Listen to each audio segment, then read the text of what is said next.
I want to welcome everyone to this particular portion of our forum.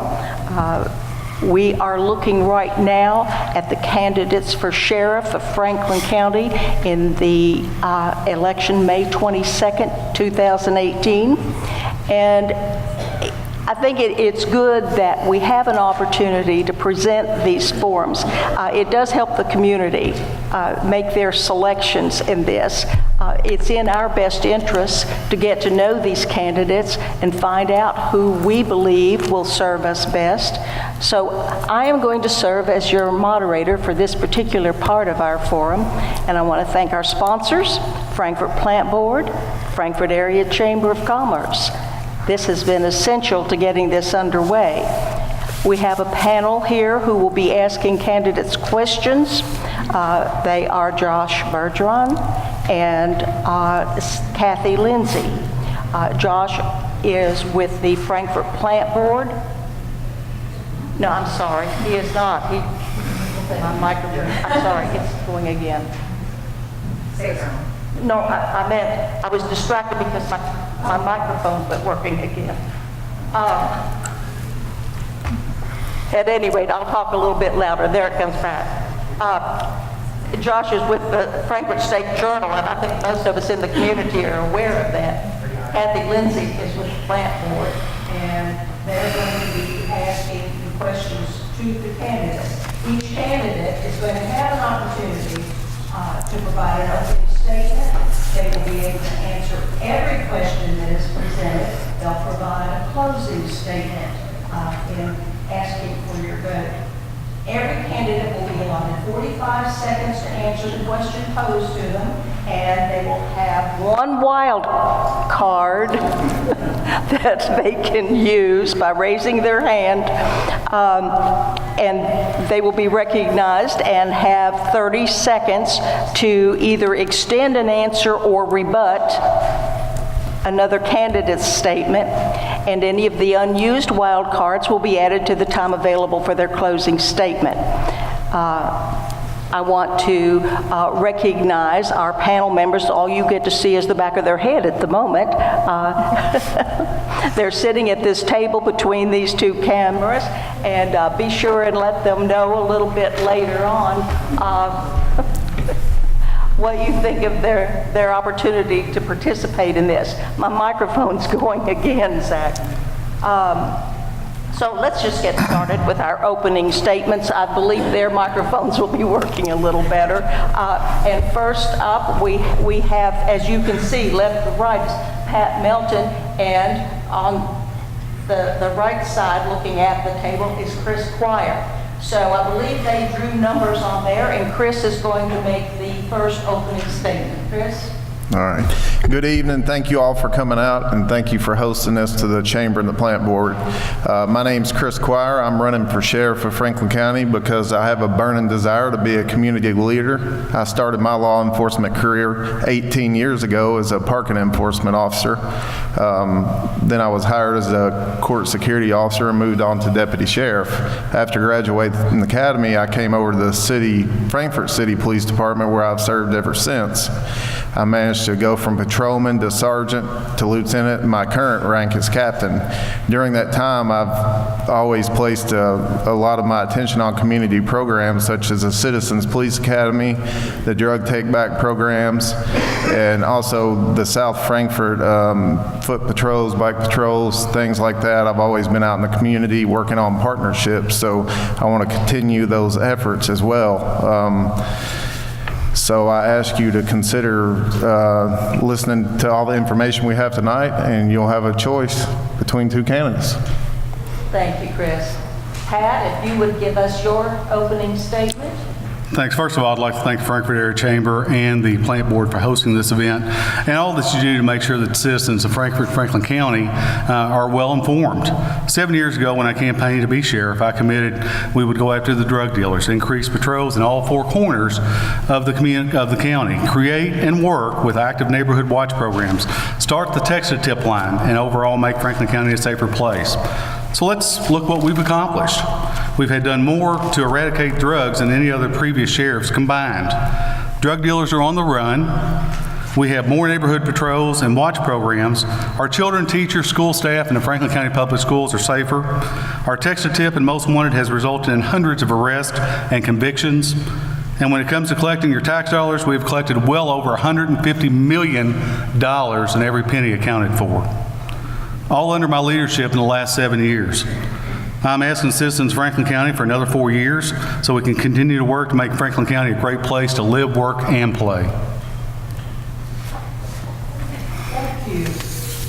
Now we'll get underway with the questions, and Kathy, are you going to have the first question?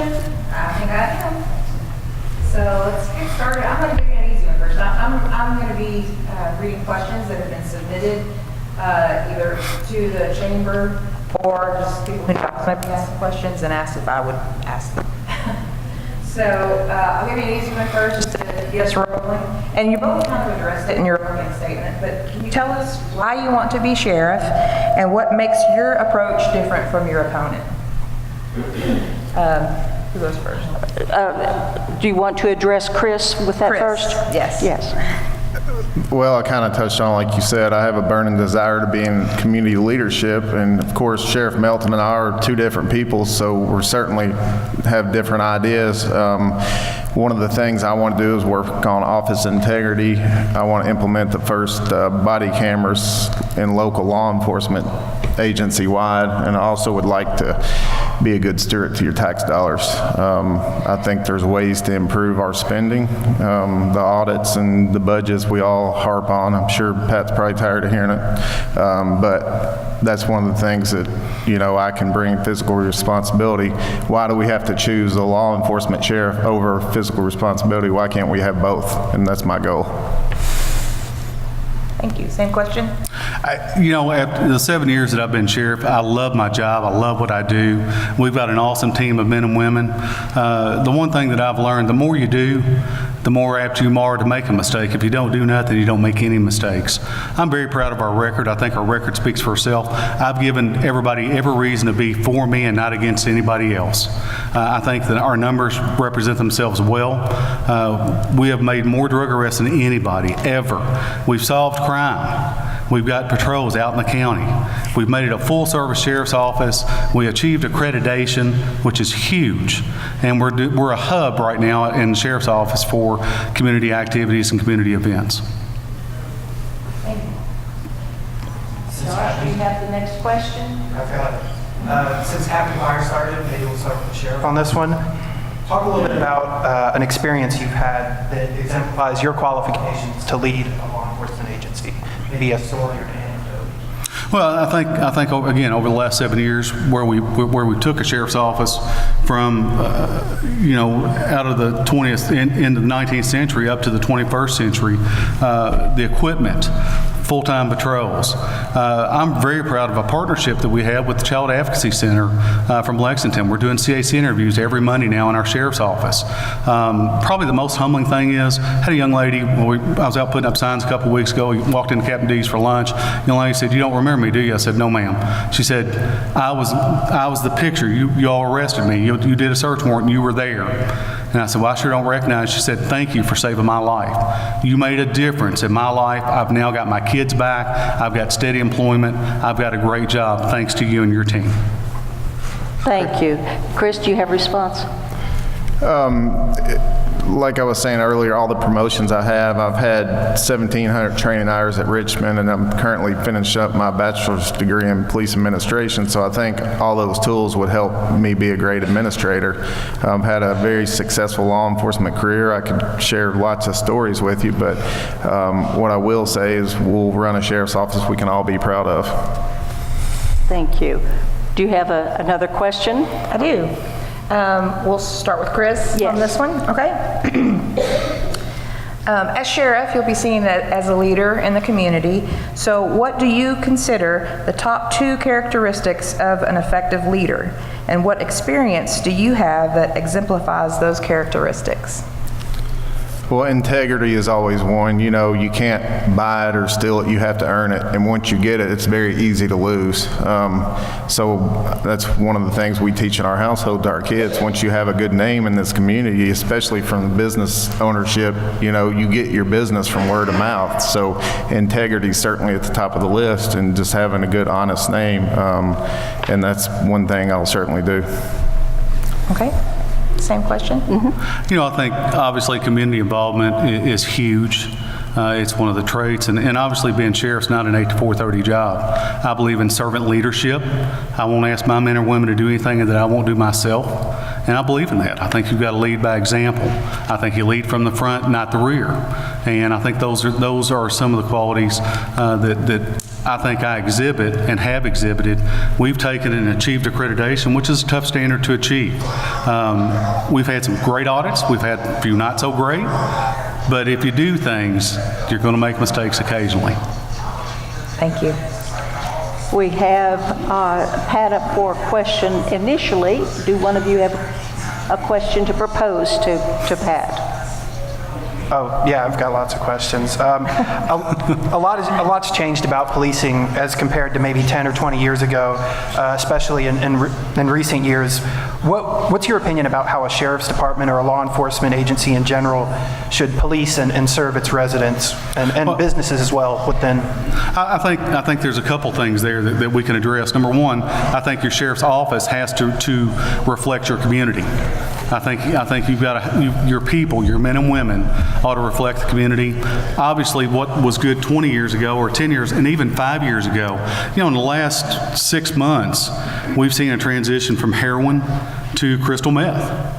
That's what we're seeing, the drug of choice now. We're seeing the heroin stuff go down. You know, we've kept our thumb on the pulse of the community and what's going on and trends.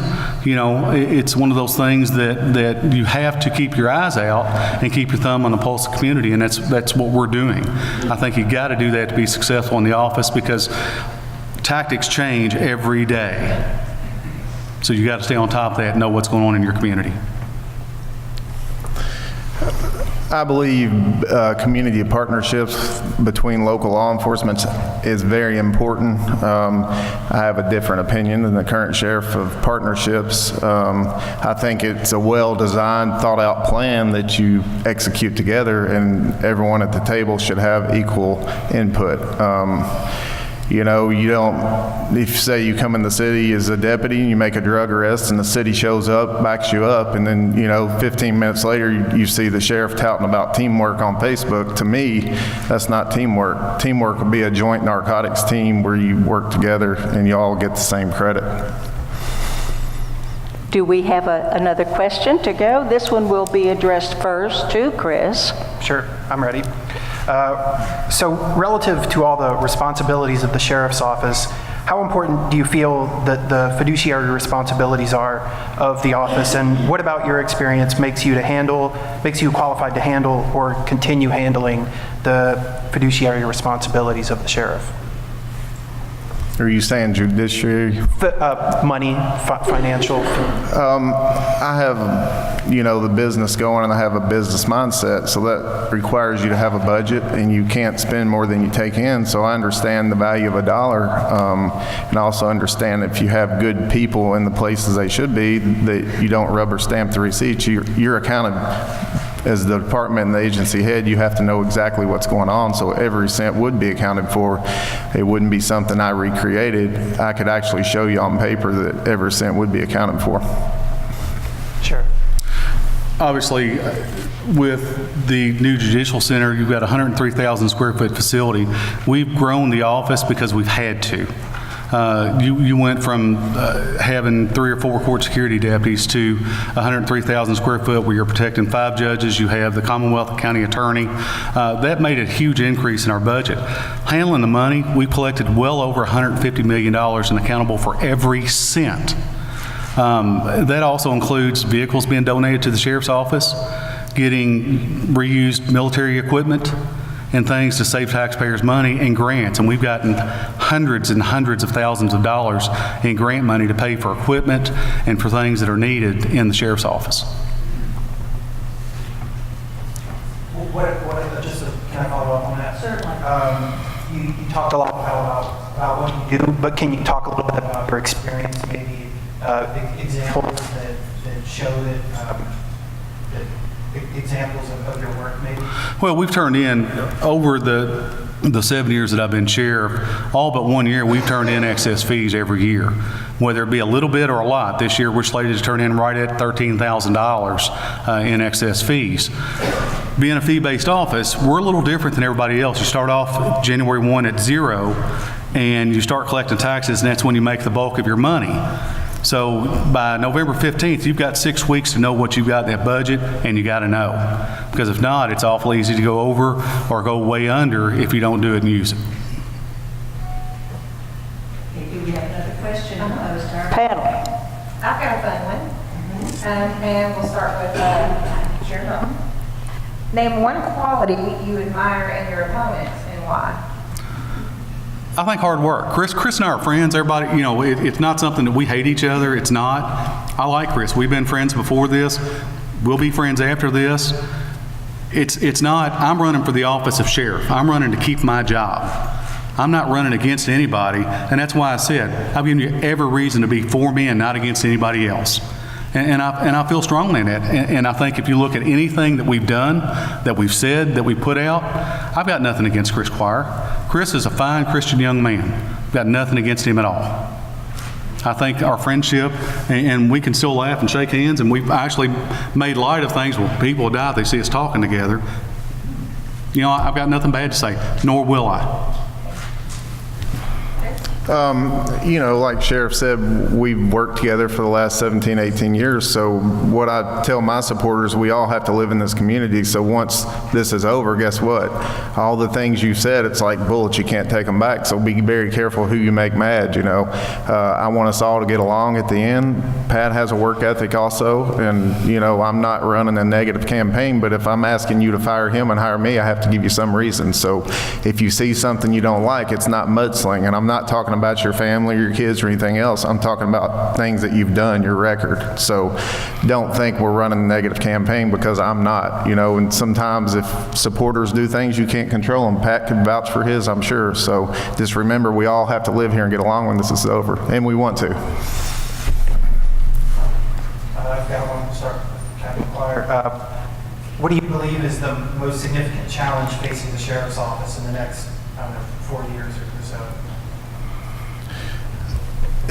There's plenty of challenges in any law enforcement agencies, but I think we could all agree personnel is one of them. Recruiting, hiring, and retention, the right people, is a very difficult job, and I don't know of an agency in the area that's not struggling.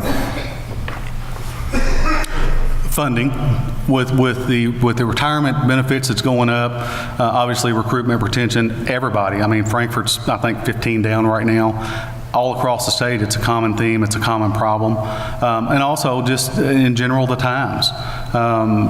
You know, some of the things that's happening across the country. Getting funding and keeping your cars and the fleet and fleet management up. Having the funding right now is tough, because our budget has shrunk over the last 4 years. A little each time because of the lack of revenue. Our revenue is stale and our taxes are stale. So obviously the funding mechanism, and we've got to look at that and see how we can supply it. Thank you. We want to give our candidates an opportunity to present a closing statement. So, Chris, would you present your Sure. closing Yes, statement ma'am. to our audience? Well, I had something on my mind, but I was going to play my wild card, but I don't think I'll need it. Sheriff Melton talks about revenue. Revenue to me is tax hikes. I don't see any new businesses or any new developments growing, so the only way to get more revenue is money. And I'm telling you, the $2.3 million shoestring budget would be just fine by me. I can handle the office with it because we'll have partnerships and we won't duplicate things. We'll utilize other resources with other agencies. So I'm asking you to consider voting for me. I believe that every politician has a shelf life, and it's up to you to decide whether the life of Sheriff Melton has expired as a politician in Franklin County or not. I mean, that's your choice. It's always good to have choices in life, but what I will say is I'll run a good office that you can be proud of, and we'll stay within budget and be a good steward to your tax dollars. But don't be fooled. we'll still have a law enforcement agency. Just because I say that I'm going to be in office doesn't mean that we won't have deputies and supervisors working the road. We will do law enforcement. We'll do it together. The city police department, which I work for, we have $500,000 in our forfeiture asset account. We didn't get that free. We earned it. We have an officer that works the DEA task force, which we will have. I'll play this now, which we will have when I come to the sheriff's office. We'll have a DEA agent. We'll bring in extra revenue. We'll use that money to buy equipment, cars, computers, things we need that won't cost you a penny because it's out of the drug dealers' accounts. I just ask you to consider voting for me on May 22nd. If you have any questions, my cell phone is 330-5533. It's pretty much posted all over town, so I may as well give it to you. Thank you and have a good evening. Closing statement from Pat Melton. Again, I'd like to thank the Frankfurt Chamber and the Frankfurt Plant Board for hosting this event. I'd also like to thank my biggest supporter and someone who understands that being sheriff is not an 8 to 4:30 office job, and that's none other but my wife, Lindsay. I'm sure I do not tell you enough, Lindsay. Thank you for all your support and all that you do for our community and for the sheriff's office. Over the past 7 years as sheriff, I've been available 24 hours a day, 7 days a week. And we'll continue to do so. Let me tell you what we're also going to do. Here's our plan, and here's our continued plan. We're going to continue to aggressively go after the drug dealers. We will keep our children safe at our schools. It ought to be the safest place in our community. Work with other agencies, as we have openly done in the past, to solve crimes and make our streets safer. We'll continue to protect our neighborhoods with increased patrols and coordination of our neighborhood watch programs as we've been growing them. And I will continue to be physically responsible with your tax dollars. I made a commitment to you that I would make Franklin County a much safer place to live, work, and play and raise our families. And when you look at what we have accomplished, I've kept my commitments to you. The choice is clear in this election. I humbly ask for your vote on Tuesday, May 22nd. And thank you for the opportunity to be before you, and thank you for my supporters and friends being here tonight to support me. And a sincere thank you to the two of you for being with us this evening, and especially for your willingness to serve in public office. We want to thank our panel this evening for presenting the questions, and we want to thank the Frankfurt Plant Board and the Frankfurt Area Chamber of Commerce for making this forum possible. Remember to vote on May the 22nd. Your votes will determine who will represent you at this critical time in our history. So remember to tune in to Cable 10 for the live election results, and we hope this forum has helped you clarify those choices. So have a great evening and good night.